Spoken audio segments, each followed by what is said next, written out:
नई पेंशन योजना यानी एनपीएस के तहत ज्यादा पेंशन की व्यवस्था पर सुझाव देने के लिए केंद्र सरकार ने 4 सदस्यों की एक समिति बना दी है।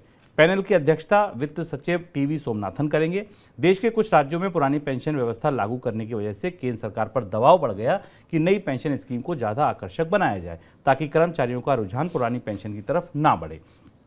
अगले साल लोकसभा के चुनाव भी होंगे, उससे पहले भी सरकार की ये कोशिश होगी कि ये पुरानी पेंशन का मुद्दा लगातार राजनीतिक मुद्दा बना हुआ है, तो आने वाले दिनों में इस पर कुछ काम किया जाए। सर, क्या कर सकती है सरकार, कोशिशें क्या हैं?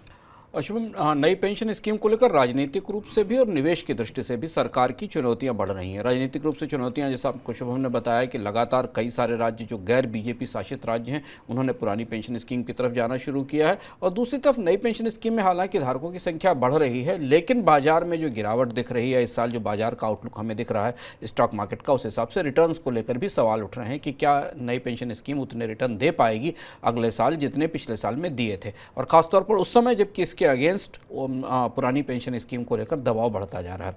और इसलिए सरकार खासे असमंजस में दिखती है। भीतर ऐसी तैयारी चल रही है कि कुछ ना कुछ नई पेंशन स्कीम में ऐसा किया जाए जिसके जरिए लोगों को थोड़ा बेहतर रिटर्न दिया जा सके, या जो डिफाइंड बेनिफिट है, जो कि एक डेफिनेट बेनिफिट मिलता था पुरानी पेंशन स्कीम में, उसका कुछ हिस्सा उसके तौर पर दिया जा सके।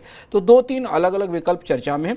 उन विकल्पों के में एक सबसे महत्वपूर्ण विकल्प यह है कि आंध्र प्रदेश के मॉडल में, जैसे आंध्र प्रदेश की सरकारी पेंशन योजना में लास्ट ड्रॉन सैलरी यानी जो अंतिम वेतन होता है रिटायरमेंट से पहले, उसका 33% डिफाइंड बेनिफिट के तौर पर दिया जाता है, उस तरीके की व्यवस्था की जाए। इस बात की भी चर्चा चल रही है शुभम कि सरकार रिटर्न्स को बेहतर करने के लिए बजट से एनपीएस में पैसा डाल सकती है, यानी एक निर्धारित रिटर्न इंश्योर किया जाए। क्योंकि वैसे भी आपको याद होगा कि जो पेंशन फंड रेगुलेटरी अथॉरिटी, उसने कहा था कि जून जुलाई तक वो एक डिफाइंड बेनिफिट, एक डिफाइंड रिटर्न वाली या गारंटीड रिटर्न वाली पेंशन स्कीम लेकर आएगा, जो कि आम लोगों के लिए होगी, गैर सरकारी कर्मचारियों के लिए होगी। तो अब बात 2 जगह घूम रही है।